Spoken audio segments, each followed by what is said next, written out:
Today's video is going to be about when we feel uninspired or demotivated. That's how I've felt these last couple of weeks, to be quite honest with you.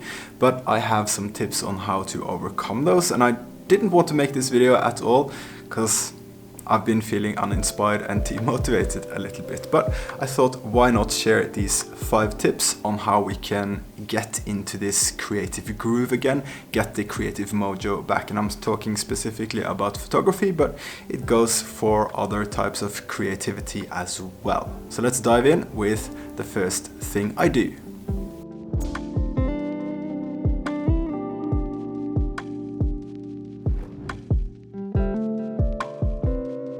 Like everybody else, I go to Instagram, YouTube and all those social media platforms to try and find inspiration and look through other people's work to have that inspire me. But that also has another effect that can be demotivating when you are comparing yourself to other people. What I do instead of that is to read books on the topic that I'm interested in. For example, this book right here, it's called 52 Assignments on Street Photography by Bryn Duckett. I'll link to that in the description if you want to check it out. I think this is a great thing or a great book that I'm really looking forward to exploring more, because they have specific assignments. It's 52, so it could even be like a video idea series for me or something like that. But what I also think this does is, when you have these 52 assignments, I can go out on the streets here in Oslo that I've walked on so many times before. That has also been a little bit demotivating, to be quite honest with you.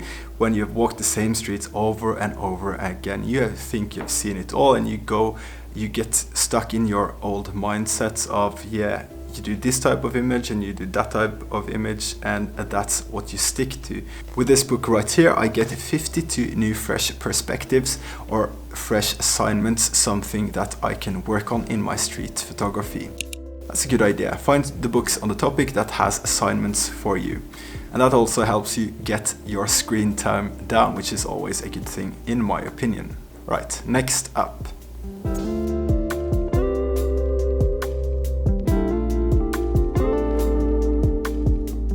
Go to a new area in your city that you haven't visited before. So I've been stuck on the same areas here in Oslo. I go to the Barcode area, I go to the Oslo Opera House for minimalistic shadow photos. I love high contrast images that I can get in the downtown of Oslo. But Oslo has a lot of other cool places or places with potential as well that for some reason I don't go there as often, because I just default to those locations. So again, I can use those assignments in that book and go to the new places, and I get a complete fresh perspective, not just from being in another location, but also with these assignments. And to segue quickly over to tip number 3 would be to plan a trip to go somewhere. It doesn't have to be very exotic like my African trips that I do every year. It can be your neighbor city. For example, here in Oslo, we are very close to a small town called Lillestrøm. That's a place that I would love to go to sometime soon and just see what is there. So it doesn't have to be far, but just plan a trip and you excite yourself with that plan. It's very good for your motivation.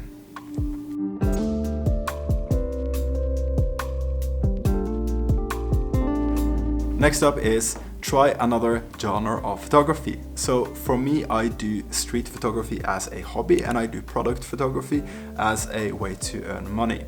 And what I would like to explore more would be portrait photography. That's something a little bit out of my comfort zone, but I think I could incorporate that into my job as well. So I can practice on my girlfriend, for example, or if you're really brave and you want to take your street photography to the next level, you can ask random strangers to do their portraits. I've done that a couple of times in the past. It's definitely something that challenges your comfort zone, and I think that's all the more reason to just do it and see what you can get.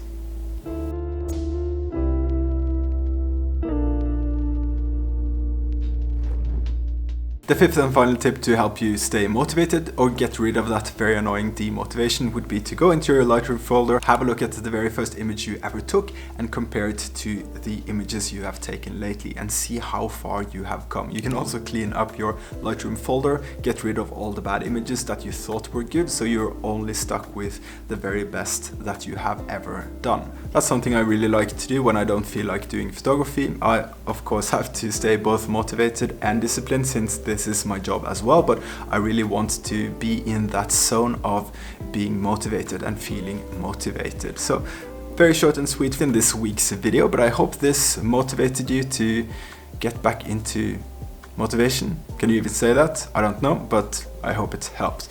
Please do like this video and subscribe to my channel if you aren't already, and if you have come this far, maybe that makes sense for you. And I hope to see you in the next video. Bye bye.